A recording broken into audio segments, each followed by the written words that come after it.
여러분 안녕하십니까? 자유경영원 문균철입니다. 오늘 그 하이에크 자유헌정론 제13장에서는 자유주의와 행정이라고 하는 제목으로 되어 있고, 부제로서 이제 법치국가라고 하는 제목으로 되어 있습니다. 우리가 지난 12장에 미국의 기여 이 부분에서는 이제 주로 이 헌정주의, 헌법주의라고 하는 헌법을 토대로 해가지고 자유 체제를 구축을 하자라고 하는 이러한 헌법주의가 미국으로부터 이제 생겨났다. 이것이 전 세계의 하나의 자유체제 국가를 구축을 하는 데 있어서 미국이 큰 기여를 했다 하는 얘기를 했었는데, 오늘은 유럽 대륙이 자유주의에 있어서 어떤 흐름을 가지고 있는 건가 하는 것을 좀 보도록 하겠습니다. 우리가 지금 몇 차례에 걸쳐서 법치에 대해서 공부를 하고 있죠. 이 자유라고 하는 부분과 법치의 그 관계는 여러분들이 뭐 짐작하시겠지만, 우리가 법치가 법에 의한 지배, 이 법치가 잘 지켜져야만 시민으로서의 어떤 자유, 이것이 이제 보장이 될 것이고, 그리고 법치가 그런 그 법의 테두리 속에서 법의 지배가 된다는 얘기는 질서 있게 안정적인 그런 그 경제 생활을 그 안에서 이제 할 수 있다는 얘기가 되겠죠. 그 결과는 당연히 번영하는 사회, 지속적으로 발전하는 사회, 자유 속에서 이제 늘 성장하는 그러한 그 사회가 되는 것이다. 따라서 법치는 자유체제의 하나의 그 밑바탕이 되는 것이죠. 이 법치가 없고서는 자유라는 말이 아예 성립이 되지가 않는다는 것을 알 수가 있습니다. 그래서 우리가 지난주에는 헌법이라고 하는 내용에 대해서 공부를 했고, 또 뭐 2주 전인가요? 그때는 법이라는 것이 어떠한 역사적인 우리 인류사에 있어서 어떤 그 흐름을 가지고서 이 법이 생겼느냐. 뭐 예를 들어서 이제 이 관습, 이런 식으로 법이라 하는 것도 누가 이걸 어떤 사람이 이제 머리를 써서 갑자기 만들어낸 게 아니죠. 오랜 세월을 거쳐오면서 사람들의 행동, 어떻게 행동을 해야 되고 이것이 어떤 규칙 속에서 우리가 살아야 되는 건가 하는 거를 그런 행동 규칙이 먼저 있고, 그것을 말로 표현을 했는 것이 이제 법이다, 이렇게 이제 볼 수 있는 것이죠. 그런데 사실은 그 법에 우리가 흔히 이제 법이라고 얘기하는 전체가 있다라고 했을 때 방금 말씀드렸던 그러한 그 행동의 규칙으로서의 법, 이거는 사실은 극히 일부분이고요. 오늘날 그 법이라고 하는 말 속에는 이제 행정법들이 그 양으로 보자면 굉장히 많은 그 부분을 차지하고 있죠. 행정법, 이거는 정부의 어떤 그 조직, 그 행정부의 그 조직이 관료주의화, 이제 어떤 하나의 관료제로서 복잡해지고, 이렇게 되면서 거대한 정부가 이게 형성이 돼 있지 않습니까? 하는 일도 복잡하고 그렇죠. 그런 그 모든 부서들이 어떤 일을 해야 될 것인가, 이런 거를 정해놓은 것이 이제 행정법이라고 볼 수가 있습니다.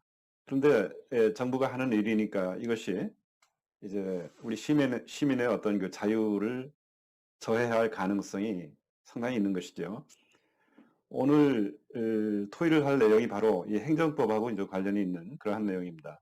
이 행정법에 관한 내용이 미국이나 영국 이런 그쪽보다는 대륙 쪽에서 이것이 체계화가 되고, 그것이 어떻게 자유하고 이제 관련이 되는 건가 하는 것을, 예, 특히 독일에서 이것이 체계화 연구가 되고 이제 행정법이 발전이 됐다 하는 것을 말씀을 드리도록 하겠습니다.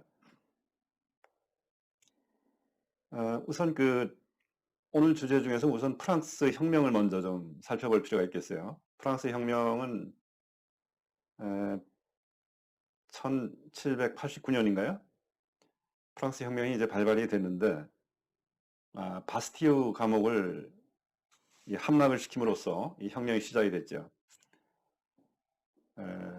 그래서 이제 그 유명한 그 권리 선언을 이제 반포를 하게 되는데, 그 권리 선언이라 하는 것이 개인의 권리에 대한 보증이라는 내용, 그동안 그 절대주의, 절대 전제 정치에 시달려왔던 이 시민들이 이제 혁명을 일으켜가지고 아, 거기서 이제 권리 선언을 한 겁니다. 이 권리 선언은 미국의 독립혁명의 그 아이디어들을 많이 갖다가 썼다는 것이죠. 그러다 보니까 그 속에 개인의 권리에 대한 문제, 그 다음에 권력의 분리, 상권 분립이라든지 이런 거, 그리고 엄격한 그 법에 의한 통치, 법치, 법에 의한 지배, 이러한 그 주요 내용을 담고 있는 것이 이제 프랑스 혁명에 있어서의 권리선언입니다.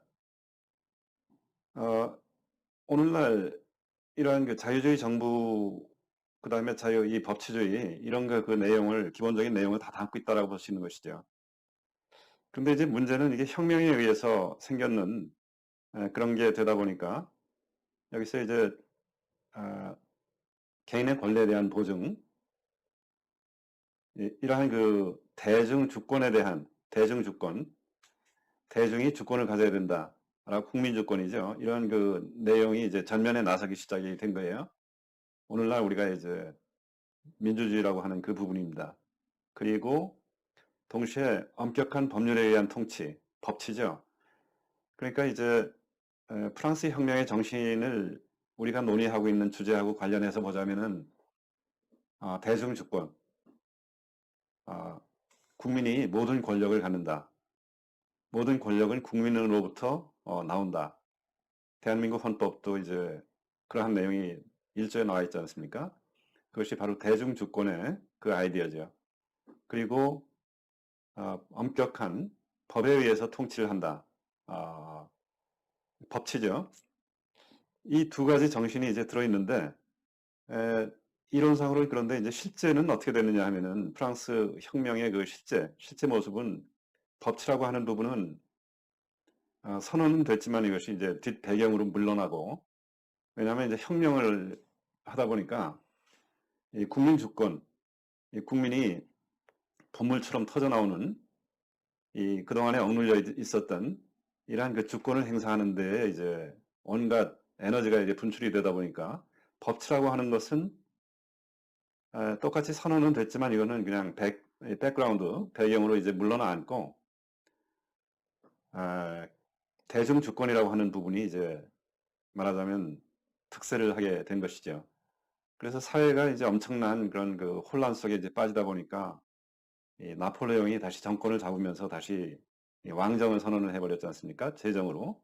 이제 그런 역사를 좀 가지고 있는데, 에, 그럼에도 불구하고 이 혁명 정신이라고 하는 것은 그 혁명 정신, 프랑스 혁명의 정신이 왜 이제 그런 식으로 빠졌느냐 하는 것을 좀 생각을 해보자면은, 에, 이런 시민들이 혁명에 의해서 절대 왕정을 갖다 무너뜨린 거죠.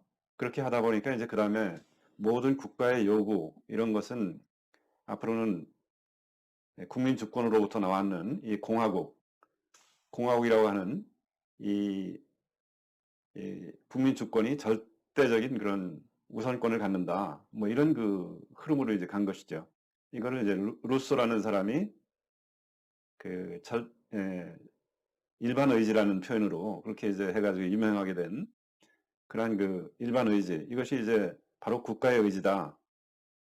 모든 사람들이 가지고 있는 의지를 갖다가 일반 의지라고 이제 하는 것인데, 그 이제 엄격하게 생각을 해보자면은 이게 뭔가 하는 거를 좀 엄밀하게 생각하기가 참 어렵죠.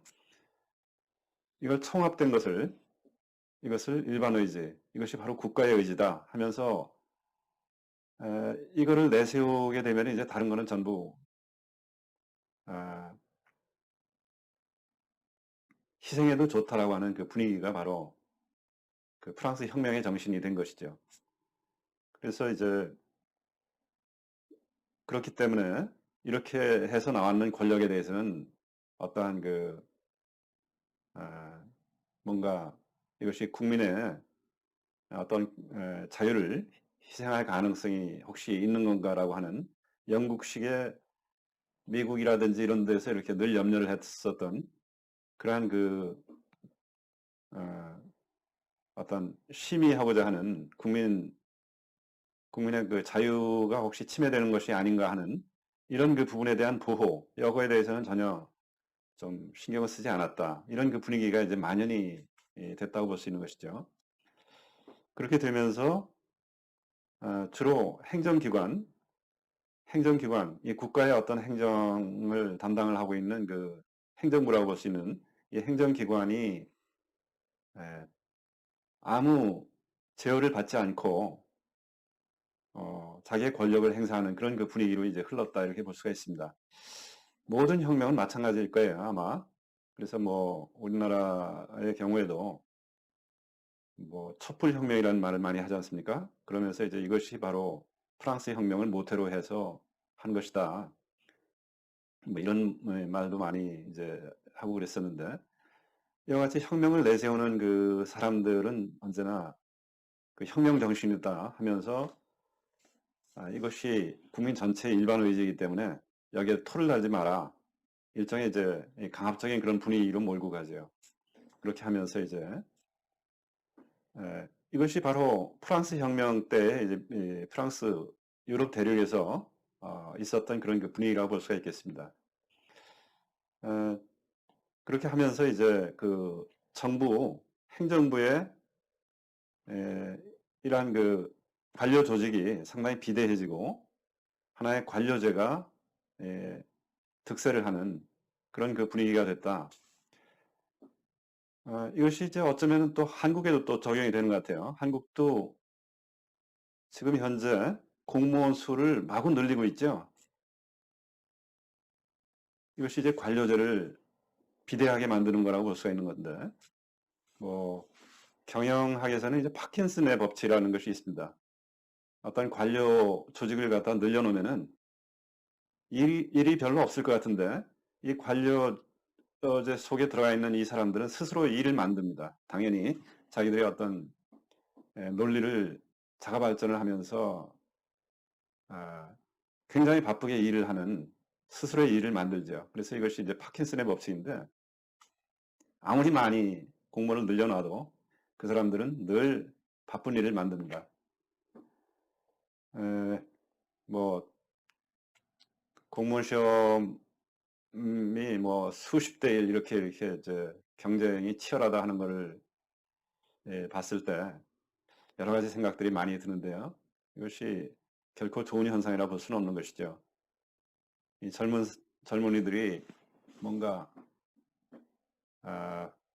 가치를 창출하는 그런 일에 종사를 해야 되는데 꼭 필요한 그 수만 있으면 될 그 공무원이 자꾸 늘어난다라고 하는 것은 나라 전체가 우리 사회 전체가 비능률의 어떤 그 늪으로 자꾸 빠지는 게 아닌가 하는 염려가 드는 것은 이제 어쩔 수 없는 사실인 것 같습니다. 우리가 저희 같은 세대가 젊었을 때는 공무원 하면은 좀 따분하게 생각했죠. 그런 건 누가 하느냐 이렇게 이제 생각을 했던 시절이 있었는데 지금은 철밥통이니 뭐 하면서 이것이 제일 안전한 직업이다 하면서 이렇게 그 유능한 젊은이들이 공무원이 되려고 이렇게 매 터지게 싸우고 이제 경쟁을 하는 걸 봤을 때 우리의 어떤 역동성, 우리 사회의 역동성이 그만큼 사라졌구나라고 하는 그런 그 마음을 금할 수가 없습니다. 조금 얘기가 다른 데로 흘렀는데요. 이와 같이 프랑스 혁명의 결과 행정부의 그 어떤 규모라든지 이것이 이제 비대해졌다. 그리고 행정부의 힘이 증대가 됐다 하는 것을 말씀을 드릴 수가 있습니다. 그러면 조금 이어서 이런 그 분위기가 이제 독일 그 프로이센 이제 그쪽이 독일을 통일을 했던 아주 강력한 그런 그 나라가 됐죠. 이 프로이센의 이제 이 분위기가 이제 이행이 되면서 독일이 이 행정법이라든지 이런 관료제 이런 부분에 있어서 이 법치하고 어떤 그 역할을 했는가 하는 것을 두 번째 주제로서 말씀을 드리도록 하겠습니다.